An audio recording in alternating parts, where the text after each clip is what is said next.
Hey guys, so this is a trick by Harry Lorayne called the Card Shark and the Four Gamblers, very famous trick for which Harry Lorayne is very well known. So in this trick the story is that one fine night a card shark, who is an expert with cards, was having a beer in a bar and showing some few card tricks to his friends, and four gamblers, fortunately or unfortunately, were in the same bar having drinks. So one of the gamblers were watching the card shark for a few moments, and then he walked up to the card shark and said, "Hey mister, let's play for some money." Now you must ask yourself that if the gamblers knew that he was a card shark, why would they play him for money? Well, it is a logical answer, because that night after having a few drinks, the card shark became a bit sloppy, and whenever you used to shuffle the deck or cut the deck like this, after shuffling a few times like this, you would always end up with the aces on the bottom of the deck. So the gamblers decided to exploit this fact, and he came up to the card shark and said that, "Listen mister, not that we trust you, but we don't, but do you mind if you place the aces on the deck, in the deck ourselves?" Well, the card shark couldn't refuse the gamblers, because that would be admitting his guilt, so he said, "Okay, fine, go ahead." So one of the gamblers, who knew a bit about cards, took some few cards on the deck. He spread them, made a fan,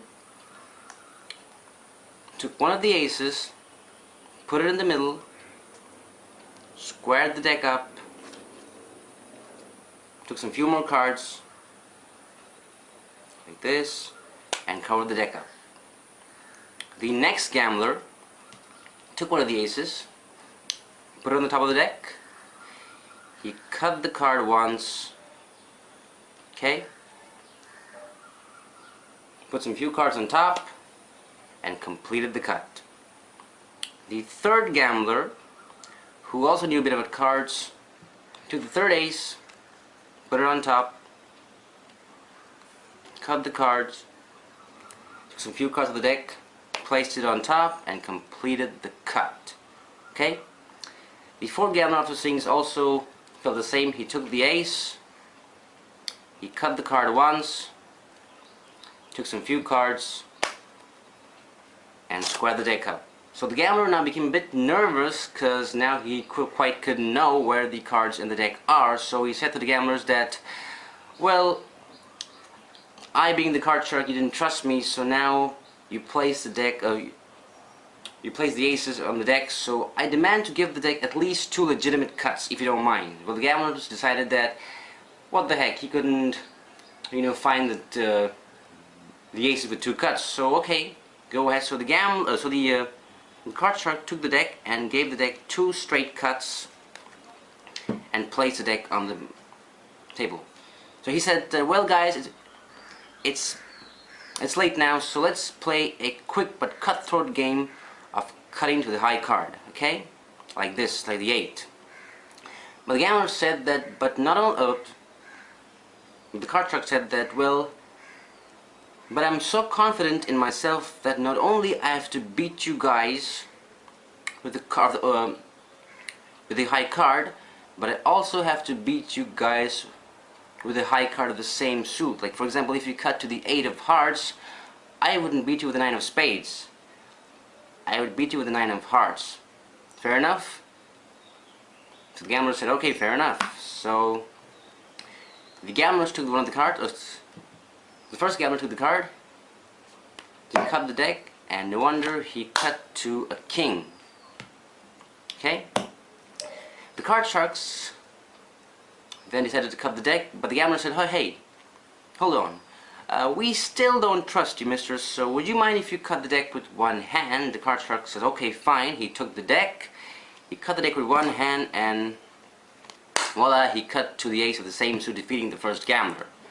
The second gambler says, "Okay, wait a minute, I think this guy is stacking the aces, because I don't think he's that good." So he said to himself that, where's the most logical place that the card could be? So he thought, okay, yeah, I know, the aces must be on the top of the deck. I'll cut to the top and I'll beat this son of a gun. So the second gambler cut to the top, and he too cut to another king. Then the card took the deck, he gave cut the deck with one hand, and no wonder he cut to the ace of the same suit. And the third gambler says, hey, wait a minute, this isn't a coinky dinky, this isn't a coincidence, this guy is stacking the aces. Now I know the aces are not on the top, so where's the most logical place next that the aces could be? I got it, it's on the bottom. So he cut the deck to the bottom, and he too, no wonder, cut to a king. The gambler said, listen guys, I know you don't trust me, so let me do it face up. So he took the deck, he cut the card, and no wonder he also cut to an ace of the same suit, defeating the third gambler. So after seeing this, the gamblers all sat up and walked away, but the card shark said, hey guys, wait a minute, okay? Okay, come here. He said to the fourth gambler, okay, you take the deck, you check it, and you give the deck a complete shuffle. So okay, the gambler gave the deck a complete shuffle, and he told him to cut the deck. So the fourth gambler cut the deck like this, and he too, no wonder, cut to a king. So now the a king. So now the card shark says that okay, you cut to a king. So for this trick, not only I have to cut to an ace, I'll cut to a card that will indicate the position of the ace. So the gambler said, okay, fine. So the gambler took the deck, he cut the deck with one hand to reveal a 4. The gamblers, after seeing the 4, all jumped for the money, but then the card shark said, hey, wait guys, I think you misconstrued me. I didn't say I cut to a 4. I said I cut to a card that would indicate the position of the ace. In this case I cut to a 4, that gives me 1, 2, 3, 4, and the ace, and that to teach you, my friends, never to gamble with strangers.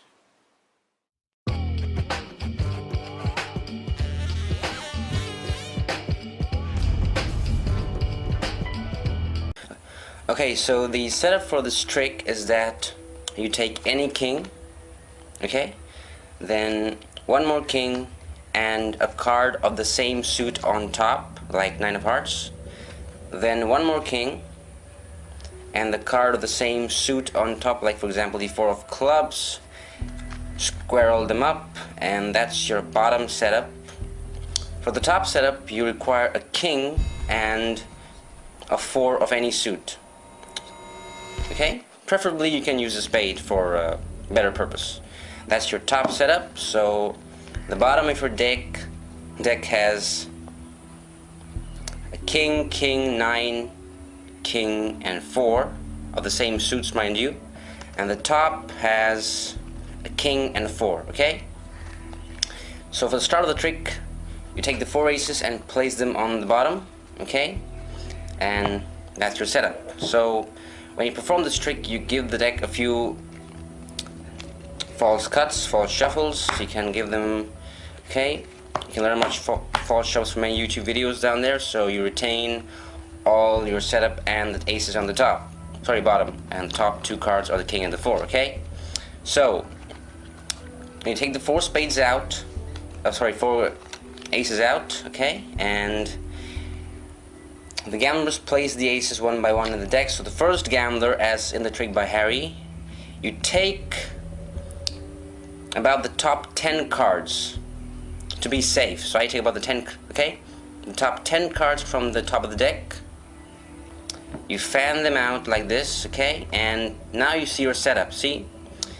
You have the king and the 4. So you take the ace of the same suit, here the ace of spades, okay, and place it in the 4th position from the 4, like king 4, and then from the 4th position from the 4 gives us 1, 2, 3, and that's the 4th position from the 4. 1, 2, 3, 4, okay?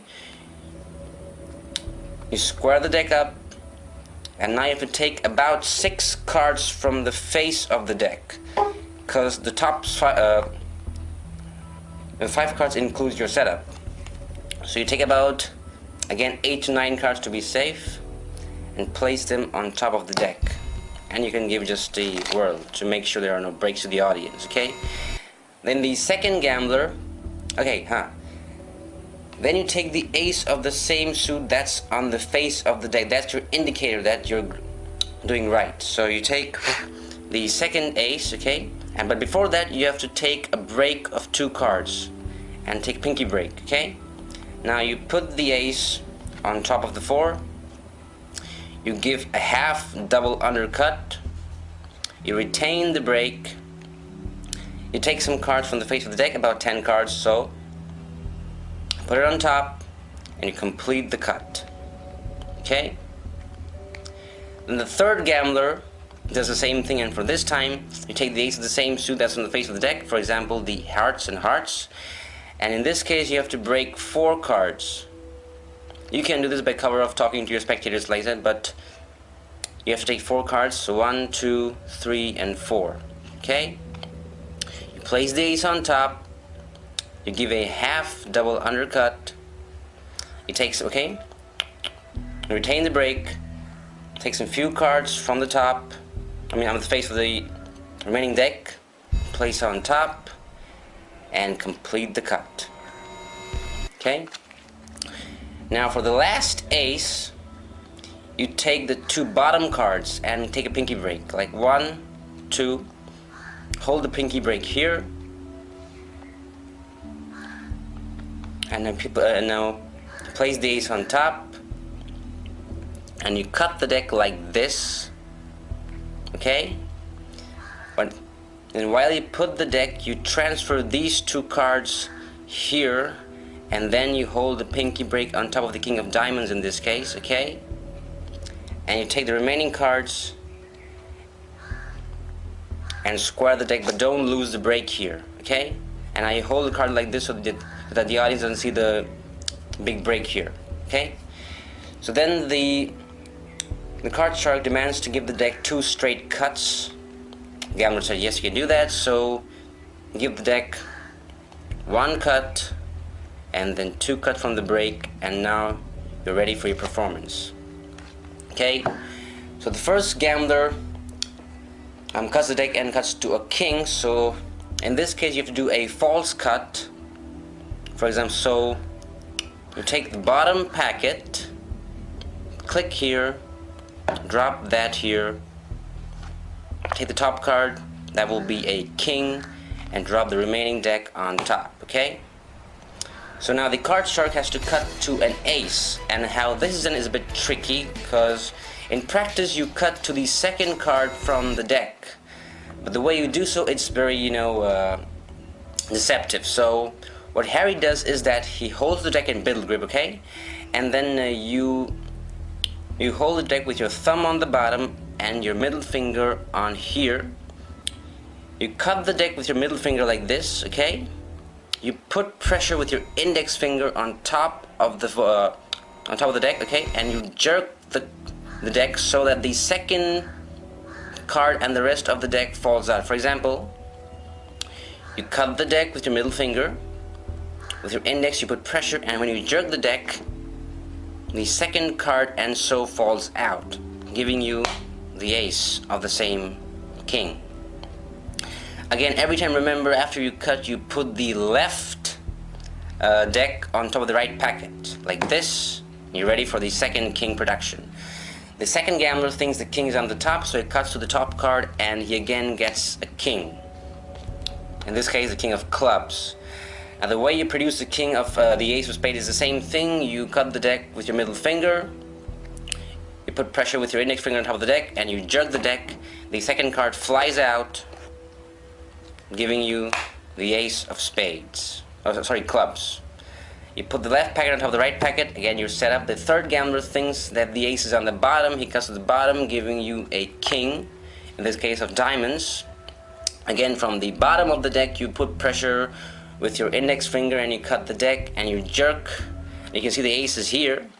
You jerk the deck and the ace flies out, giving you the ace of diamonds. The left packet goes on top of the right packet. You're set.